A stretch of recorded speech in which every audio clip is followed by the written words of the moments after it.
Hello, and welcome to another episode of Mema's Misadventures in D&D. When we last left the players, they had gotten into the town of Valaki, immediately split the party. Two of them were hanging around the Vistani camp, asking around for information and the like. Two of them went out into the woods to help find the search party for a little girl who went missing. Almost immediately went into a chimera and had to run away with their tail between their legs. And then they got into the town of Valaki and got a couple of quests to find some bones that have been stolen, some holy bones that have been stolen. That's about it. And then when we ended, they were in Blinsky's toy shop, where they were about to kill the toy shop owner until they realized, oh, this dude might be plot relevant because we had a tarot reading about a dude with a monkey, and he has a monkey. And then Blinsky's like, it's not my monkey, I got it from Octavio. He's at the end, haha. And that was where we ended that session. So, we start this session with the players in the inn waiting for Octavio to show up. And while they're waiting, the innkeeper has a quest for them about, hey, we're kind of missing our liquor supply, our wine supply. So we're a little short. We're a little short on the liquor front right now. But if you'd be willing to go to the winery and see what's going on, we'd be willing to pay you, give you free room and rent, yada yada. And the burgomaster also uses the wine for his festivities, so I'm sure he'd be happy if you did that as well. I'm like, okay, sure.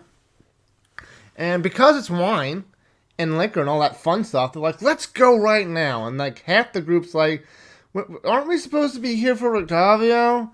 Like, isn't he going to be here in like 10 minutes? Can't we just wait? No.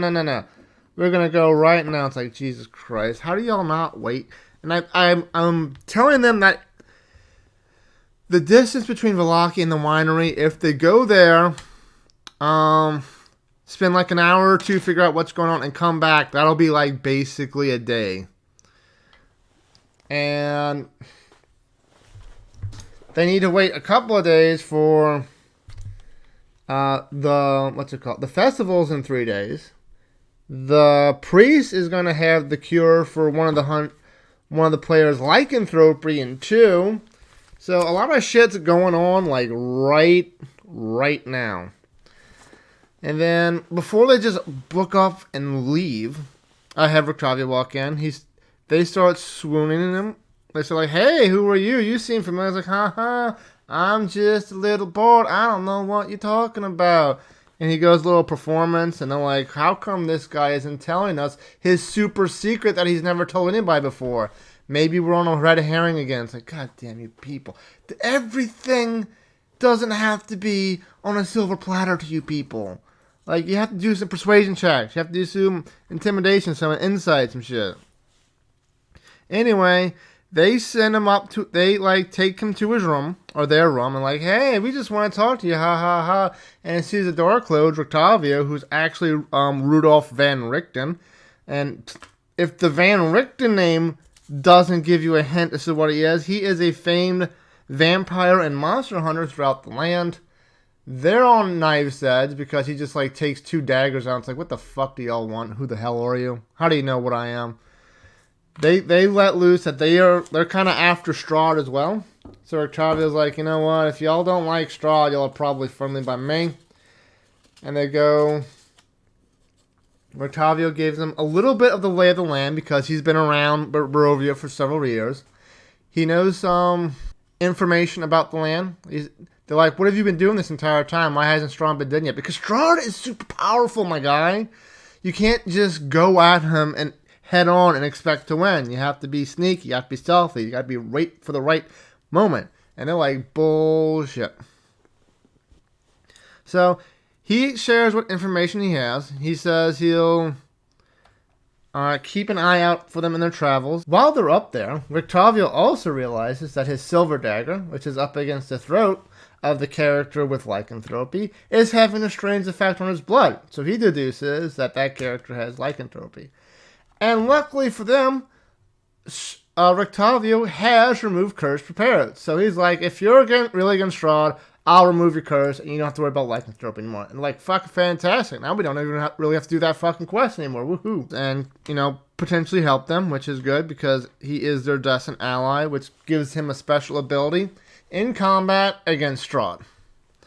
So then they go, hey, ha ha ha. So they go, hey, ha ha ha. That's fun. Well, we'll keep an eye on you. We got plenty of stuff to do on our plate right now, but we'll get back to you. And then by this time, I say it's about like 6, 7 o'clock at night. They're like, it's too late to go to the winery. We had a thing to do for the bones of St. Andrew.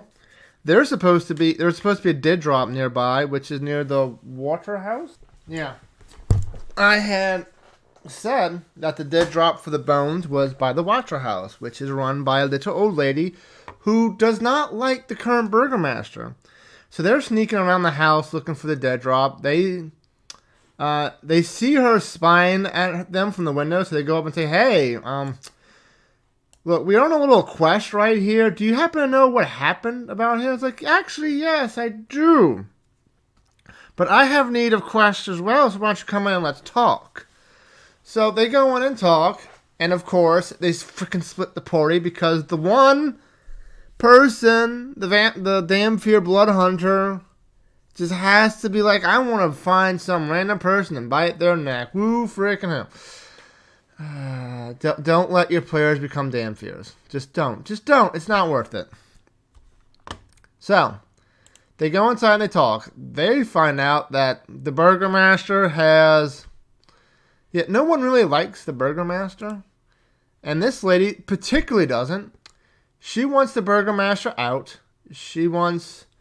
so that the people can, be free and live their lives how they want to without the fear of the tyranny from the Burgomaster. And one of the characters like, and who exactly would be in charge of this city now that you're gone? And they go, well, I mean, I wouldn't be opposed to it, but I would be up there. I would, if the citizens want me, I would be more than happy to accept the responsibility, but I would be more than happy to, leave the city to themselves. And they do a couple of insights check about basically everything. And then they're like, oh, they have one more question. Oh, what are your feelings about Strahd? And for those of you who don't know, this lady is all about that Strahd. She is... her family and Strahd go way, way back, and if she gets control of the city, she's basically just going to flat out open it up to Strahd and be like, hey, welcome in, buddy. How y'all doing? Let's be friendly. And for whatever reason that I don't know, they did not... I told them that the lady was like, oh, we don't really care much for Strahd, but, I mean, at least he isn't actively, going around killing people and locking them in stocks. Strahd's just basically like a vacant landlord. Who cares about him? And for whatever reason, they did not do an insight check on that statement. They just believed her at face value. So, they accepted the quest, which is fucking fantastic. And while this is going on, the one guy who split off climbed to the second story window, broke in, attempted to bite a maid's neck, rolled a nat 1, because of course he did. And the maid goes off screaming downstairs. And then they go... and then they hear him downstairs, of course. And the lady's like, what the hell is going on up there? And the other blood hunter goes, don't worry, ma'am. We're adventurers. We'll take care of this. And runs off upstairs. Gets up there and goes, what the fuck are you doing, dude? Come on. Then he throws him out the window and be like, just wait for me downstairs. Fuck. And then eventually the other two who were with the party, who were with the lady, like, okay, well, that's it for us. Bye. And they go up out the tree.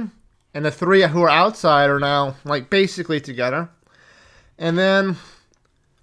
the one who went up to, stop the intruder, meets the mistress of the house while she's on her way up and he's on his way down. And they have a little more talk. And they're like, Okay, he really starts to believe that she's just out to save the city and all that shit because her daughter was set up for an arranged marriage with the son, and she came back a couple of days later acting like a cat. It's fucking crazy.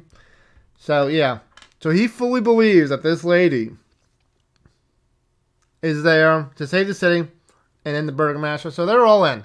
While that's happening, the three who are outside decide to break in again. Why? I don't fucking know. But there's a cellar entrance, and they go down into the cellar. And what's in the cellar act? There's some creepy cultist shit in the cellar. But they notice like a cellar with two stairways, one from the cellar from the outside cellar entrance, one from the into the building. And they notice a bunch of full footsteps leading into a doorway. Not a doorway, a wall. It's like, huh, that's weird. There's just a wall here. Well, there's doorsteps here. So then they go to investigate the wall. 8 skeletons pop up, because of course they do. And a fight ensued. And finally, after like 3 sessions, we get to the point where the Blood Hunter, the Danfear Blood Hunter, gets a killing blow on an enemy. And then the Hag Curse activates. For those of you who don't know, the Hags put a curse on the 2 Blood Hunters. Because they just basically attacked, the first time they met the Hag, they attacked them in town. Then they went to their windmill and like, ha ha ha, you're going to work for us now. But before you do, as a token of good faith, you have to give us something. They both, the choices were their memory, their victory, their silver tongue, their last breath. Their memory, their victory, their silver tongue, or their last breath. Both of which took their victory. Which means they cannot perform the killing blow on any creature that is not at full health. So when he goes to kill the skeleton, I go like, oh, you just can't bring yourself to do the killing blow to this. Almost as if your victory in combat has been taken from you. And the dude's just like, I don't know what the fuck that means. And the other dude's like, it's like, oh, fuck. So that's what that is. I'm like, yep. And we tell him that, like, yeah, you're not going to get the killing blow in combat while the hags have the thing. It's like, is that just like, is that like a random chance? Or is that going to happen every time? It's like, we'll see. Who knows, right? So then he goes for another one. And it would be the killing blow for a creature that is not at full health. And he can't bring himself again. And he's like, oh, fuck, this is going to be every time. Yep, we really got to get to those fucking hags. Yep. And eventually they do break down. They manage to kill all the skeletons. And, like, with the Blood Hunter, like, weakening down very much. And the other 2, like, dealing the finishing blow. And then they investigate this wall. And behind the wall are 4 cultists, like, dragged up and like, what the fuck is going on? So there's 1 round of combat. And then I played as if the mistress of the house comes downstairs like, what the fuck are y'all doing? These are our guests now. They're going to help us take down the Baron. You need to stop. And then they finally stop. They finally go back to the end. They're like, we have to kill those damn hags. Like, can we kill the hags? Probably not. We're going to have to wait a little bit. I'm like, fuck. And then then they took a long rest. They went out to the winery. They went double time because they got like 3 quests they have to do soon. So I had them each all roll animal handling. And one of the characters, the priest, who is now multi-class and has a Blood Hunter, failed it. So she suffers a level of exhaustion. And they make it to the winery. And while they're there, they meet the owners of the winery, who is off in the distance. And, like, what happened? What's going on here? Where's the wines? Like, look, we've been attacked by druids and tree wights. Shit's going bad. If you could help us, we'd really appreciate it. So they go in, and from the area around the winery, there are approximately 30 tree wights that just come from everywhere. And that was where that session ended, because it took a while for the last 2 combats. And the way this combat works is it starts with 30 tree wights. And then assuming they just they do the fight, which I know they're going to try to just kill these people, despite there being 30 of them, and 2 of their characters are unable to do killing blows. After 3 rounds combat, a druid and 24 twig blights are going to show up. And then a round after that, a druid and 5 needle blights are going to show up. And then a round after that, a druid and 2 vine blights show up. So yeah, that's going to be a long combat encounter. And there's also one more druid in the area that has a staff. That is what's basically controlling all the tree blights. And he does not show up into the combat. You have to actually find him. So yeah, that's going to be fun. That's going to be a lot of rolls, a lot of minis. And boy, is it going to be chaos. But that is that. And until next time, take care.